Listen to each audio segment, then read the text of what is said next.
The office was buzzing that morning, but one story was about to be written in silence. A young intern, dismissed, humiliated, thrown out like dust.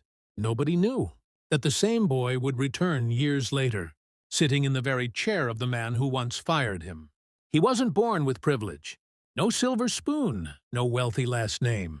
Just a head full of dreams and a notebook of ideas. When he landed the internship, he thought he'd made it. His parents celebrated. His friends cheered. But the truth? Inside those glass walls, he was invisible. Coffee runs, endless spreadsheets. His ideas laughed off before he could even finish a sentence. And then came the day, the manager's voice echoing coldly. "You're not cut out for this. Pack your things." For him, that walk out of the building wasn't just a firing. It was a funeral for everything he thought his future could be. But rock bottom has a strange way of becoming solid ground. In the silence of his tiny apartment, he turned pain into fuel. Books replaced sleep. Failure became his teacher. And with every rejection email, every door slammed in his face. He built resilience thicker than stone. Slowly, an idea took shape. He started small, a side hustle in a rented garage. While his ex-manager was busy guarding titles and cubicles, the intern was busy learning the game of empires. Years rolled on. Investors laughed at him. Competitors doubted him. But his company grew.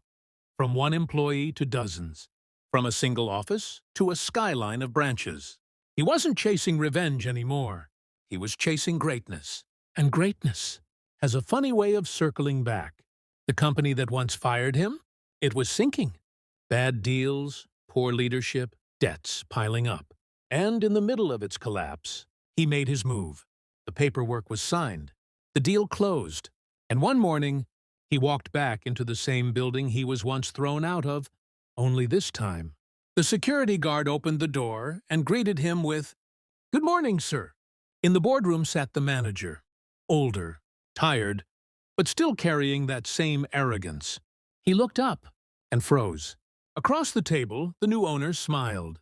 The man he once called just an intern was now the boss. He didn't fire him. He didn't humiliate him. Instead, he simply said, "Thank you. If you hadn't pushed me out, I would have never built this." Sometimes life doesn't end with revenge. Sometimes the sweetest victory is proving them wrong by becoming everything they said you couldn't. They fired an intern, but they accidentally created a legend.